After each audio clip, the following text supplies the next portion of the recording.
नमस्कार, मैं आर के पाल आप सभी दर्शकों का स्वागत करता हूं आपके अपने न्यूज़ चैनल शहर का दर्पण में। अब सभी खबरें विस्तार से। लखनऊ में आज जाति जनगणना केंद्र की स्वीकृति मिलने के बाद सभी के अंदर एक उत्साह देखने को मिल रहा है, जिसके चलते आज पीएम मोदी द्वारा जाति जनगणना कराए जाने पर संगोष्ठी एवं आभार सभा का आयोजन का कार्यक्रम सहकारिता भवन में कराया गया। इस कार्यक्रम का आयोजन रामचंद्र प्रधान के द्वारा कराया गया। इस संगोष्ठी कार्यक्रम में मुख्य अतिथि ओबीसी मोर्चा के राष्ट्रीय अध्यक्ष के लक्ष्मण रहे मौजूद। ओबीसी मोर्चा के राष्ट्रीय उपाध्यक्ष संगम लाल गुप्ता और प्रदेश अध्यक्ष नरेंद्र कश्यप सहित ओबीसी मोर्चा के तमाम पदाधिकारी मौजूद रहे। साथ ही कहा, आने वाले समय में पूरे प्रदेश में जाति जनगणना को लेकर तमाम कार्यक्रम आयोजित किए जाएंगे। वहीं इस मौके पर ओबीसी मोर्चा की तरफ से भारतीय सेनानियों को धन्यवाद अर्पित करता हूं। हमारी सेना ने पाकिस्तान के उग्रवादियों के शिविर को ध्वस्त किया। आज पूरा देश जश्न मना रहा है। सिंदूर ऑपरेशन के नाम पर आतंकवादियों के ठिकानों को समाप्त करके संदेश दिया है। भारतीय सेना द्वारा मुंहतोड़ जवाब को लेकर पूरा देश खुश है। मोदी जी ने जाति जनगणना का ऐतिहासिक निर्णय लिया है। विपक्ष इस मुद्दे को लेकर राजनीति करना चाहती थी। आइए देखते हैं हमारे संवाददाता की एक रिपोर्ट।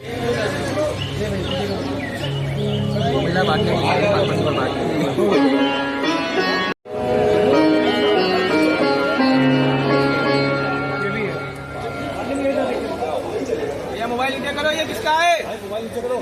कौन सा है बताओ, फोटो है कौन सा है? अबे हमारा वो डिस्टर्ब नहीं करेगा किसी को। किसका नीचे करो, ये कीपैड किसका?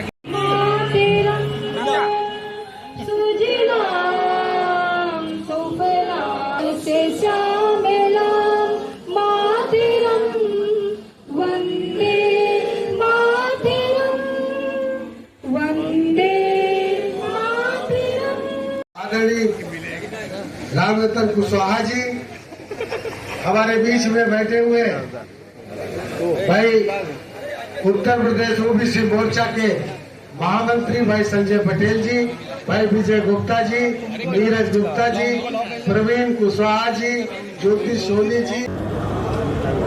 ओबीसी मोर्चा राष्ट्रीय ओर से मैं हमारे भारत सेनानी को धन्यवाद अर्पित करता हूं और हम सब गर्वान्वित हैं। कल आधी रात में जो हमारा सेनानी ने पाकिस्तान के जो भी उग्रवादों का शिविर था वो लक्षित रूप में 9 जगहों पर टारगेट करके किस तरह मारा गया, पूरा देश आज जश्न मना रही।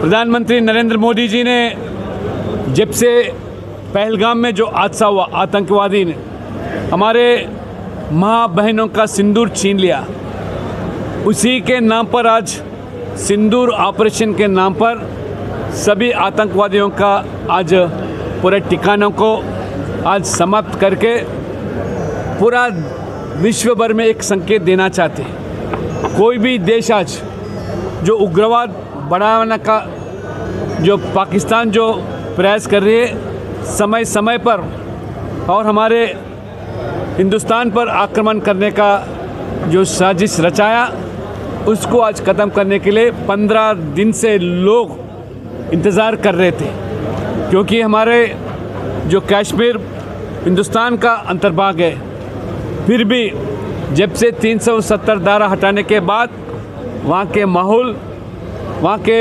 नौजवानों को रोज़गार मिलना और विकास बड़ी तेज़ी से जो किया जा रहा मोदी जी के नेतृत्व में, ये सहन नहीं पा रहे। और पाकिस्तान के आर्मी के चीफ किस तरह बयान दिया गया पूरा दुनिया जानती है। इसलिए हमारा सेनानी आज पूरा हमारे देश भर के नागरिकों के ओर से उनको फिर एक बार आभार प्रकट करते हुए, मोदी जी जो मुंह तोड़ जवाब हमारे सरकार ने सेनानी के माध्यम से दिया गया, पूरा देश आज खुश है। आज ओबीसी मोर्चा इस लखनऊ में जो सम्मेलन किया जा रहा है, मोदी जी सरकार ने जो ऐतिहासिक और महत्वपूर्ण निर्णय जो लिया, पहली बार आज़ादी के बाद देश में जनगणना में जाति को जोड़कर किस तरह ये निर्णय लिया गया मोदी सरकार ने। हमारे विपक्ष ने ये मुद्दे को लेकर राजनीति करना चाहते थे। खास तौर से राहुल गांधी ने देश भर में किस तरह पिछली चुनाव के समय में भी इस मुद्दे को लेकर लोगों को गुमराह करने का प्रयास किया। मगर जब आपके सरकार, आपके जो पार्टी सरकार में थी, आपके परिवार के लोगों ही तीनों प्रधानमंत्री बनने के बावजूद भी कभी आप जनगणना जाति के नाम पर किया नहीं। चाहे नेहरू जी हो, इंदिरा गांधी हो और राजीव गांधी, समय समय पर ओबीसी समाज के जो भी आरक्षण के मुद्दे आए थे, काका कलेक्टर कमीशन के माध्यम से और मंडल कमीशन के माध्यम से आप सख्त विरोध किया। आप इतना ही नहीं, विरोधी नहीं, नेहरू जी ने सभी देश के मुख्यमंत्री को चिट्ठी भी लिखा, जाति के नाम पर यह जनगणना नहीं होना चाहिए, क्योंकि ब्रिटिश ज़माने के अंदर हर 10 साल को जो जनगणना होती थी उसके अंदर जाति को भी जोड़ रहा था।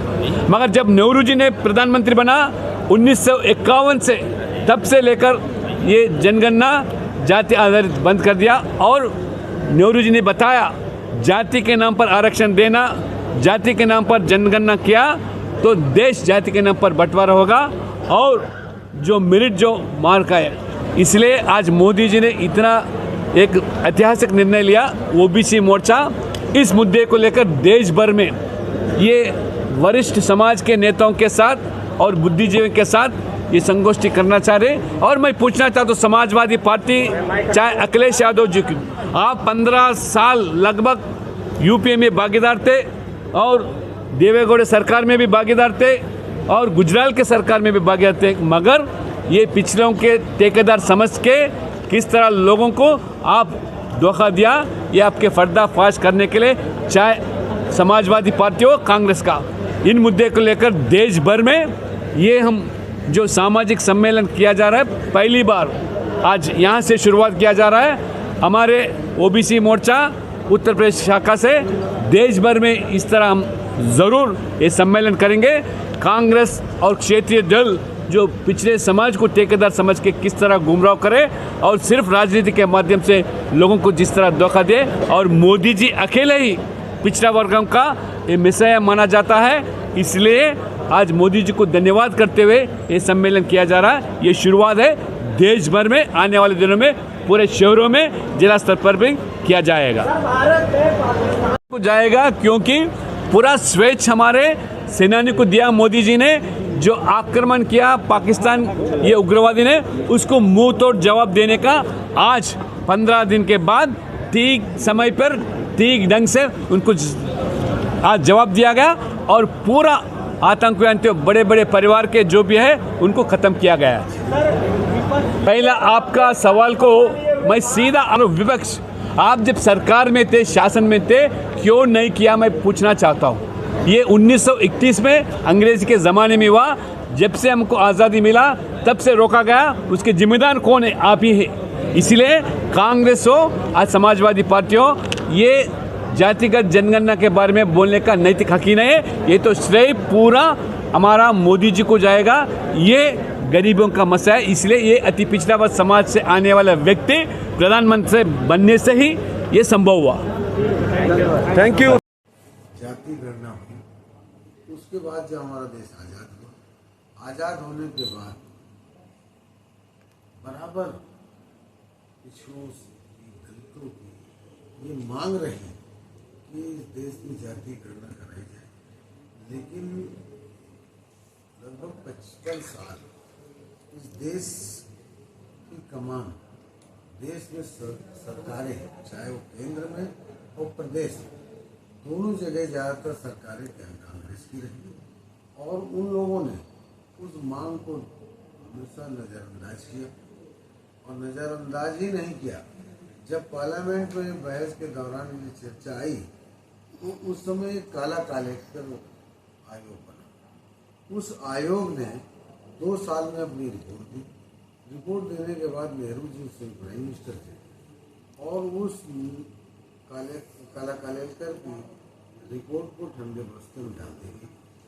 तब उन्होंने कहा था कि भारत में जाति जनगणना कराना उचित नहीं होगा, उसका उन्होंने विरोध किया और उसको ठंडे बस्ते में डाल दिया। उसके बाद भी कई आयोग बने, फिर मंडल आयोग बना, मंडल आयोग बना, उसके बाद फिर कांग्रेस की सरकार आ गई।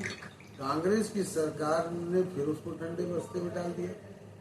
इसका मतलब ये था कि पूरे जैसा नेहरू जी ने विरोध किया, इंदिरा जी ने विरोध किया, राजीव जी ने विरोध किया, तो कांग्रेस की मानसिकता में ही पिछड़े समाज का कोई स्थान नहीं था। उन्होंने हमेशा इन सब चीज़ों का विरोध किया। लेकिन जब भारतीय जनता पार्टी के सहयोग से देश के प्रधानमंत्री आदरणीय वीपी सिंह जी बने, तो वीपी सिंह की सरकार में मंडल आयोग लागू हुआ। और जब मंडल आयोग लागू हुआ उस समय राजीव जी नेता प्रतिपक्ष थे, उन्हीं ने सबसे ज्यादा विरोध इस आयोग का किया था और बहुत ज्यादा विरोध किया था।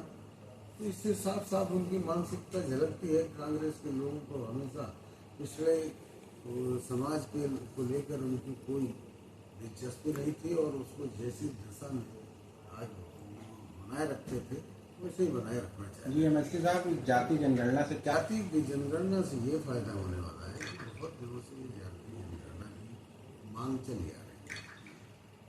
जहाँ एक और ये होगा कि जाति जनगणना के अनुसार सबकी स्थितियाँ पता चलेंगी, इसकी कितनी संख्या है और इसके साथ साथ जो जाति गणना से फायदा होने उसमें सबकी आर्थिक स्थिति, शैक्षिक स्थिति, सामाजिक स्थिति का भी पता चलेगा। और ऐसी स्थिति में जैसा हमारी सरकार ने हमारी पार्टी है, पार्टी की मानसिकता है कि पंडित दीनदयाल उपाध्याय जी ने कहा था, अंत्योदय का नारा दिया था, यानी अंतिम पायदान पर खड़े हुए व्यक्ति का उदय जब तक नहीं होगा तब तक देश का बदला नहीं होगा, देश का कल्याण नहीं होगा। पे हमारी पार्टी काम कर रही है। उसी आधार पर चूंकि अब मोदी जी ने 2014 के बाद उसी मंत्र को ग्रहण करते हुए पूरे देश में जो व्यवस्था बनाई, जो योजनाएं बनाई, सबका साथ सबका विकास के आधार पर आज उस पे देश में बड़ा काम हुआ। और मोदी जी का जो सपना है, जो संकल्प है कि 2047 तक विकसित भारत बनाएंगे, देश को अग्रणी राज्य बनाएंगे। आज जिस तरह से हमारा देश आज आर्थिक मामले में आज 5वें स्थान पर आ गया, जहाँ वो 11वें स्थान पर था, आज 5वें स्थान पर।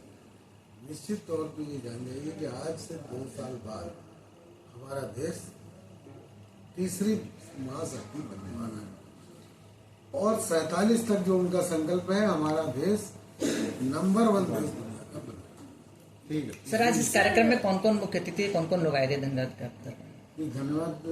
कार्यक्रम में संगोष्ठी में हमारे ओबीसी मोर्चा के राष्ट्रीय अध्यक्ष डॉक्टर के लक्ष्मण जी आए थे, उत्तर प्रदेश के ओबीसी मोर्चा के अध्यक्ष और उत्तर प्रदेश सरकार मंत्री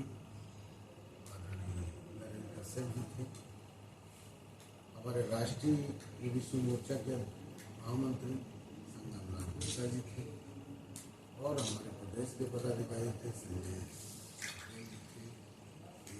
क्योंकि हम लोगों ने इसको लखनऊ में था, मैं लखनऊ से विधायक भी हूँ और ओबीसी मोर्चा का महामंत्री हूँ, तो इसका दायित्व चूँकि मेरे को सौंपा गया था, इसलिए कार्यक्रम ओबीसी मोर्चा की तरफ से बहुत मत होइए कंफ्यूज, देखते रहिए शहर का दर्पण न्यूज़, क्योंकि खबरों की नब्ज पहचानते हैं हम। फिर अगले बुलेटिन में मुलाकात होगी, तब तक के लिए नमस्कार।